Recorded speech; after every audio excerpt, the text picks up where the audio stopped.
उन्हाळ्याच्या पार्श्वभूमीवर उमरगा शहरात स्वच्छ पिण्याच्या पाण्याची तीव्र टंचाई जाणवत असून यावर कायमस्वरूपी उपाययोजना म्हणून शहरात वॉटर एटीएम उभारण्याची मागणी आता जोर धरू लागली आहे। ॲडव्होकेट शीतल चव्हाण फाउंडेशन उमरगा यांच्या वतीने नगर परिषदेकडे या संदर्भात सविस्तर निवेदन सादर करण्यात आले आहे।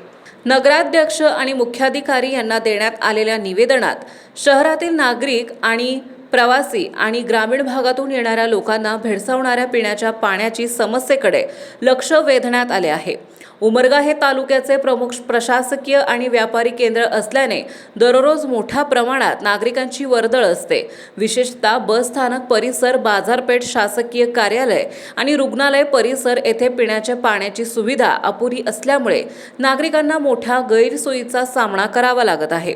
उन्हाळ्याची तीव्रता वाढत असताना ही समस्या अधिक गंभीर बनत असून दूषित किंवा अपुरे पाणी पुरवठा झाल्यास नागरिकांच्या आरोग्यावर विपरीत परिणाम होण्याची शक्यता व्यक्त करण्यात आली आहे।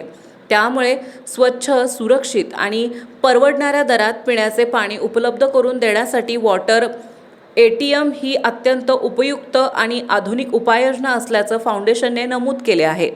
निवेदनात पुढील प्रमुख मागण्या करण्यात आल्या आहेत। उमरगा बस स्थानक परिसरात तातडीने शुद्ध पिण्याच्या पाण्याची कायमस्वरूपी व्यवस्था करावी। शहरातील प्रमुख ठिकाणी वॉटर एटीएम उभारावेत। नागरिकांना कमी दरात स्वच्छ आणि फिल्टर केलेले पाणी उपलब्ध करून द्यावे। स्वतःच्या बाटल्यांमध्ये पाणी भरण्याची तसेच जागेवरच पिण्याची सुविधा द्यावी।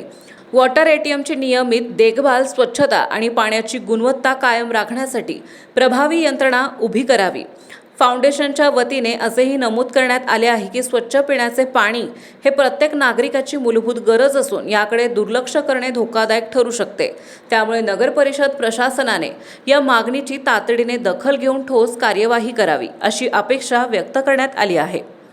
GTV मराठी जनतेचा बुलंद आवाज न्यूज चॅनलचे मुख्य संपादक विशाल देशमुख, तालुका उमरगा, जिल्हा धाराशिव।